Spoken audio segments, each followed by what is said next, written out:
Olá, sejam mais uma vez bem-vindas e bem-vindos ao nosso canal A Literação. No vídeo de hoje eu quero fazer uma resenha de um livro. E eu escolhi fazer a resenha de um livro que nem é assim um livro que eu acho tão genial assim como o escritor, apesar de reconhecer a importância tanto desse escritor como dessa obra, principalmente na literatura dramática, né? Na literatura teatral. Mas eu resolvi fazer desse autor e dessa obra justamente para me contrapor um pouco a essa onda de cancelamento de artistas russos, principalmente artistas antigos que já morreram, enfim, essa coisa, por conta da guerra da Ucrânia. Do vídeo que eu fiz na semana passada, né? Então hoje eu vou fazer a resenha de um texto teatral chamado As Três Irmãs, de Anton Chekhov, que vai aparecer aqui para vocês e que está aqui na minha mão, né? Mais uma vez, é um volume da famosa coleção Teatro Vivo da Abril Cultural, que tem inúmeras peças de teatro, textos teatrais maravilhosos. E por que eu resolvi fazer, então, a resenha das Três Irmãs? Como eu disse, para me contrapor um pouco a essa onda absurda de cancelamento da cultura russa, né? E para também mostrar um pouco da evolução da literatura para teatro, né, do texto teatral, a partir dos grandes nomes do chamado drama moderno, ou daqueles que vão ressignificar o drama moderno, que são principalmente, entre outros, não são só esses três, mas principalmente o Anton Chekhov, né, russo, o Henrik Ibsen, o norueguês, e o August Strindberg, sueco. Tá? Então esses três autores, o Ibsen, o Strindberg e o Chekhov, vão formar uma espécie de tríade do drama naturalista, mas também, enfim, que depois vão partir para uma coisa mais simbolista e tal, e que vão meio que inaugurar a reformulação do drama. Tá? Bom, quem foi Anton Chekhov? Antes de mais nada, é só até para justificar essa coisa de achar absurdo esse cancelamento da cultura russa. Quem foi Anton Chekhov? O Chekhov ele nasceu em 1860 e morreu em 1904, então ele também é um escritor da Rússia anterior à Revolução, né, da Rússia czarista, que é anterior à Revolução, né? E o Chekhov, na verdade, ele foi um médico. Ele era médico e escritor. E o mais curioso é o seguinte, ele queria muito mais ser médico do que escritor. Ele não se via como escritor, ele se via muito mais como médico. Tem uma passagem, inclusive, da vida do Chekhov que é muito interessante, porque ele teve um período da vida dele que ele fez uma viagem para a ilha de Sakhalina, que é uma ilha que fica próximo do norte do Japão e tal, e era uma ilha onde ficavam presos, né? Era uma prisão, enfim, as pessoas que eram condenadas a trabalhos forçados e tal. E ele foi lá fazer um recenseamento desses presos, ele fez um grande questionário, um grande inventário, né? Ele fez um grande inventário da situação desses presos, da situação de saúde, ele fez isso como médico. Ele tinha uma preocupação muito grande com essa questão do bem-estar das pessoas, ele escolheu a medicina justamente para poder ajudar as pessoas, né? Ele era filho, ele nasceu numa família de posses, né? Não de posse, ele não era rico, mas uma família relativamente bem, né? O pai dele era comerciante, tudo. Mas depois de um tempo, o pai dele faliu e ele viveu realmente uma vida muito, muito ruim financeiramente. E ele não se via como escritor, apesar de já escrever, inclusive antes de entrar na faculdade de medicina, ele já escrevia. E ele só se reconheceu como escritor quando um grande escritor russo da época mandou uma carta para ele exaltando o talento dele como escritor. Foi aí que ele resolveu, então, se dedicar mais à literatura. E ele escreveu muitos romances, muitos contos, e escreveu algumas peças de teatro. A relação dele com o teatro foi um pouco conturbada, né? Ele teve algumas primeiras peças que foram muito criticadas, e fizeram com que ele chegasse a renegar o teatro, falando, eu não quero nada com teatro não serve para nada. Ele, enfim, ele tem algumas algumas afirmações muito duras em relação ao teatro, e eu não vou dizer que ele não tinha certa razão, não, mas enfim. Até que ele conhece Stanislavski, né? Konstantin Stanislavski, que eu também já citei aqui, diretor de teatro russo, ator, enfim. E que tinha fundado, né? Que o Stanislavski fundou em 1897 o Teatro de Arte de Moscou, com o Danchenko. Eles fundaram o Teatro de Arte de Moscou e pediram para fazer uma montagem de uma peça do Tchekhov, né? A Gaivota. E foi um sucesso. A Gaivota já tinha sido montada, já tinha sido meio que fracassada, né? Mas quando ela foi remontada com o Teatro de Arte de Moscou, sob a direção de Stanislavski e tudo mais, foi um sucesso. E aí vieram as outras grandes peças, né? As grandes peças da obra dramática do Tchekhov, né? Que é a Gaivota, As Três Irmãs, O Jardim das Cerejeiras, Ivanov. Essas são consideradas as grandes peças, né? Mas não a grande obra, mas as grandes peças do Tchekhov, vieram justamente nesse período em que ele ficou com o Teatro de Arte de Moscou, né? Com Stanislavski, e numa parceria que foi muito frutífera, porque Stanislavski dizia que os textos do Tchekhov atendiam exatamente ao que ele queria em relação ao trabalho do ator. E uma coisa que o Stanislavski falava é que duas características do texto do Tchekhov atendiam. A primeira é que não existiam personagens que eram muito mais importantes que os outros, né? Então Tchekhov acabou um pouco com essa ideia de é o protagonista, a ação que gira em torno do protagonista e tudo mais, né?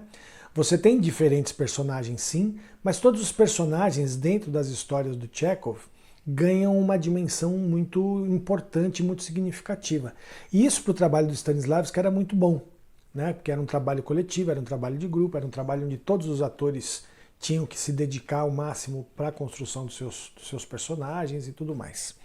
E uma outra coisa que o Stanislavski falava que era bom nos textos do Tchekhov é que o Tchekhov trabalhava magistralmente uma coisa que o Stanislavski vai chamar de subtexto. Os diálogos do Tchekhov são aparentemente diálogos vazios, superficiais, mas que são construídos de uma maneira tão genial que deixava entrever, naquilo que era dito, algo que estava subjacente ao texto, que não era dito pelo personagem, mas que ganhava uma importância grande na narrativa, que é o que Stanislavski vai chamar de subtexto. Então, essas duas características principais, não só essas, mas essas duas características principais do texto do Tchekhov, do texto teatral do Tchekhov, né, atraíram o Stanislavski. Tá? Então eu fiz esse pano de fundo aí só para vocês entenderem quem era Anton Tchekhov. Um escritor russo, uma coisa muito, muito significativa, né, da cultura russa. Então agora nós vamos falar das Três Irmãs, né? Eu quero falar desse texto sem dar muito spoiler dele. Vou ter que dar alguns, mas sem dar muitos spoilers significativos. As Três Irmãs foi estreou em 1901 no Teatro de Arte de Moscou, tá? E fez um sucesso estrondoso. Ele traz uma marca muito grande dessas duas características que eu falei que o texto do Tchekhov tem. Todos os personagens têm uma importância muito grande na história, não tem uma protagonista, e no caso das Três Irmãs é engraçado porque, entre aspas, são três protagonistas, né? Que são as irmãs, a Olga, a Matya e a Irina, né? Que são as três irmãs que sonham em ir para Moscou. Elas moram numa cidade provinciana da Rússia, né? Numa cidadezinha, numa província da Rússia, e sonham em ir para Moscou. E por que elas sonham em ir para Moscou? Porque, na verdade, elas nasceram em Moscou, elas eram de Moscou, só que o pai delas era do exército, enfim. E ele foi destacado para uma brigada nessa província. E elas três e o irmão foram para essa província, né? Depois de, já, quer dizer, viveram a infância em Moscou e foram para essa província. E um ano depois da morte do pai, que é quando começa a peça, né? A peça, o tempo da peça é um ano após a morte do pai deles. Todos eles estão entediados com a vida que levam nessa província, né? Então a Olga é professora, a Mátia se casou, a Irina trabalha lá num lugar e sonha em casar também, enfim. Só que elas estão entediadas da vida. O irmão, o Andrei, sonha em ser professor na Universidade de Moscou. Então, na verdade, eles projetam um futuro, e isso é legal nas Três Irmãs, porque eles projetam um futuro, mas pensando no passado. Então, é um projeto de futuro nostálgico. Né? É muito interessante essa brincadeira que o Chekhov faz com essa questão, porque uma das coisas importantes na obra teatral do Chekhov é que o presente é uma coisa vazia e desnecessária. Né? Os personagens nunca estão ligados ao presente. Né? Eles estão sempre ligados ao passado ou ao futuro. E no caso das Três Irmãs, eles projetam um futuro, eu falo eles porque os personagens, né? Tanto as Três Irmãs quanto o irmão delas, né? Então seriam os 4 irmãos, mas é que chama as Três Irmãs porque a Mátia, a Olga e a Irina, elas têm uma espécie de centralidade nessa história, porque elas é que levam ao paroxismo essa questão de um futuro nostálgico, né? Porque elas projetam esse futuro feliz em Moscou, esse futuro que vai acabar com o tédio da vida delas, indo para Moscou, mas apegadas não ao futuro, não porque Moscou é uma cidade do futuro, tal, mas elas estão apegadas ao passado que elas tiveram em Moscou. Então é muito interessante esse jogo temporal que o Chekhov faz de projetar um futuro ligado ao passado, né, que eu estou chamando de futuro nostálgico. O Peter Zond, no livro Teoria do Drama Moderno, ele vai falar sobre as Três Irmãs do Chekhov, porque nesse livro o Peter Zond ele vai traçar um panorama da desconstrução do drama clássico e da construção do drama moderno. Quer dizer, como é que o drama moderno foi se constituindo e logo em seguida se desconstituindo para a dramaturgia pós-Segunda Guerra. Né? Porque o Peter Zond vai escrever esse livro depois da Segunda Guerra Mundial e ele vai fazer toda a trajetória do drama clássico para como esse drama clássico se transformou no drama moderno e depois como é que esse drama moderno começa a sofrer alterações que vão culminar no drama, se a gente pode assim dizer, né? Porque não é drama, mas enfim, no drama pós-Segunda Guerra, que depois, com outros intelectuais como Lyotard, como como é que Hans Thier Lehmann, que escreveu o teatro pós-dramático, enfim, o Lehmann que escreveu o teatro pós-dramático, o Lyotard que vai falar também do pós-moderno, enfim, vão teorizar como o teatro pós-moderno, né? Mas o Peter Zond, antes de tudo isso, já vai falar das transformações pelas quais o drama moderno burguês vai passar, né? E ele fala justamente, ele vai falar de outros autores, mas ele fala justamente do Ibsen, do Strindberg e do Chekhov. E sobre as Três Irmãs, o Peter Zond ele vai falar do Chekhov, das Três Irmãs, o seguinte, ele vai falar que o Chekhov, nesse texto, ele espremeu o presente entre o futuro e o passado. Né? Então, ele espreme de tal forma o presente que ele esvazia, né? Ele esvazia o presente através do espreme. É como se ele fizesse o presente não existir. Então, as coisas estão acontecendo ali naquele momento presente, mas na verdade não acontece nada, né, de significativo, de importante para a vida daquelas pessoas. A vida daquelas pessoas tem uma dinâmica totalmente ordinária, sem nenhum tipo de experiência significativa, porque aquela vida presente ela está espremida entre a nostalgia do passado e a projeção do futuro. Então Peter Zond vai falar isso sobre as Três Irmãs E ele vai falar que com isso, o Chekhov faz nas Três Irmãs uma espécie de desconstrução do drama. Por quê? Porque no drama não tem ação.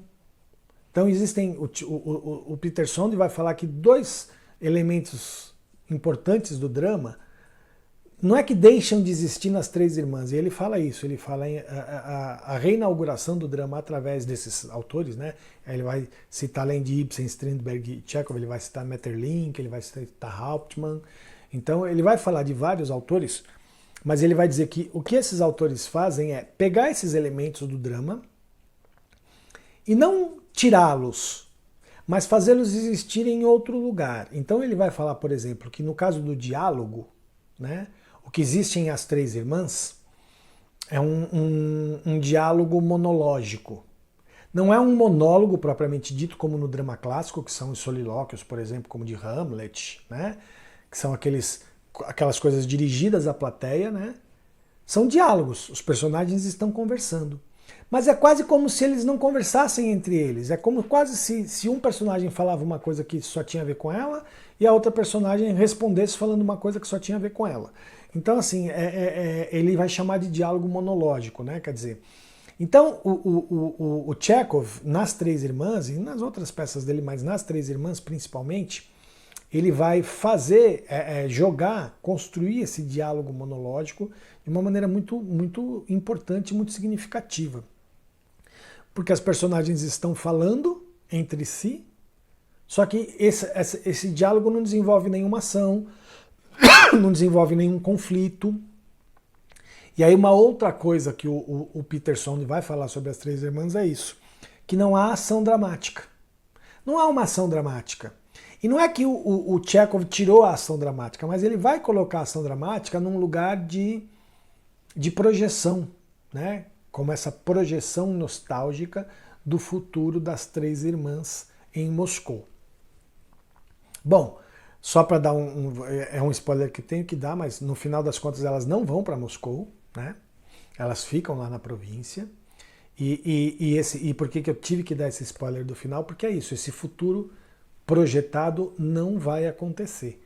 Então, essa ideia de um futuro que é só projeção, na nostalgia de um passado, mostra-se inviável nessa vida cotidiana. Então, é muito legal esse jogo, né, que o Chekhov faz com essa coisa de tirar a ação, quer dizer, acontecem coisas, mas é isso, acontecem coisas, vem um destacamento, e um destacamento militar chega nessa cidade, e aí elas ficam empolgadas, principalmente a Irina, que quer casar, fica empolgada, porque aí é uma maneira de ela conseguir concretizar essa história de ir para Moscou e tal. No final das contas, o destacamento vai embora, elas não, né, a Irina não casa, enfim, elas ficam lá, a Olga acaba aceitando o papel de ser diretora de escola e tal. Então, acontecem coisas, mas as ações, elas não têm o caráter de ação dramática, né? Elas não desenvolvem conflitos, elas não fazem aquele jogo do drama clássico de ação que gera um conflito, que vai gerar outra ação, que vai gerar outro conflito. Essa dinâmica clássica do drama não existe nas Três Irmãs. Então existe ação, mas não existe ação dramática. Existe diálogo, mas os diálogos são monológicos e o que as pessoas falam, na verdade, é o que menos importa.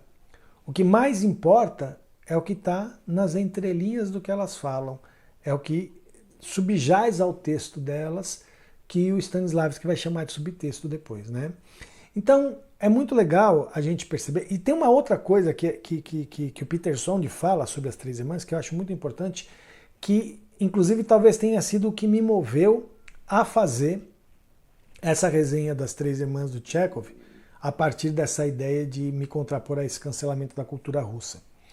O Peter Sonde vai falar que esse jogo de diálogos monológicos que existe nas Três Irmãs, só é possível de acontecer, quer dizer, o Chekhov só conseguiu escrever isso tão bem, estruturar isso tão bem, por conta de que a solidão na cultura russa e a língua russa ao mesmo tempo, quer dizer, a cultura russa e a língua russa permitem expressar a solidão num outro lugar diferente do nosso, do que a gente, tá? Porque para nós a solidão é a ausência do outro, mas uma ausência saudosa, né? A gente sente falta do outro. A gente se sente sozinho quando a gente sente falta do outro, né? Seja lá quem for esse outro ou o que for esse outro, né? Ah, eu sinto saudade da minha infância, tal. No caso das três irmãs, né, dessa coisa, a solidão é uma condição de existência quase que natural. Então essa naturalidade com que a cultura russa e a língua russa conseguem expressar a solidão é que possibilitou a construção desses diálogos monológicos de maneira tão bem estruturada como Tchekhov fez em As Três Irmãs. Então acho que vale muito a pena, quem não conhece a obra do Tchekhov, tem aí a Gaivota, o Jardim das Cerejeiras, Ivanov, enfim, várias outras peças, contos, né? E As Três Irmãs. Então, assim, é uma dica. Quem não conhece a obra do Tchekhov, é mais um autor russo que vale muito a pena. E só para encerrar esse assunto, né, gente, acabar com essa bobagem de cancelamento da cultura russa, esse cara é mais um também que viveu antes da Revolução Russa, da Rússia revolucionária, quer dizer, ele é pré-revolução, ele não tem nada a ver com a história, enfim, não faz o menor sentido esse tipo de coisa. Mas isso eu já disse bastante no outro vídeo. O que eu quero aqui é exaltar a qualidade e a beleza de um texto como As Três Irmãs. Então recomendo, quem quiser ler, As Três Irmãs, de Anton Tchekhov. Mais uma vez eu peço a todas e todos que comentem o vídeo, curtam, compartilhem, se inscrevam no canal se não estão inscritas ou inscritos. Se já se inscreveram no canal, convidem as pessoas a se inscreverem no canal. A gente quer aumentar cada vez mais o número de inscritos. Para nós é muito importante ampliar esse público para a gente poder ter cada vez mais, mais espaço mesmo para falar sobre o que a gente está falando sobre arte, sobre literatura. Tá bom? E quem puder e quem quiser, mais uma vez eu peço para colaborar com a nossa campanha do Apoia-se. O link da campanha está aí na descrição do vídeo. Colaborem com o valor que vocês puderem. Enfim, a colaboração de vocês vai ajudar a gente a colocar em prática os projetos que a gente tem para o canal, para a revista, para o blog em geral. Tá bom? Visitem nosso blog, nossas redes sociais e sigam a gente aí, acompanhem o nosso trabalho, porque a gente está fazendo tudo isso com muito carinho e muito cuidado, como sempre. Certo? Valeu, gente. Até o próximo vídeo. Tchau, tchau.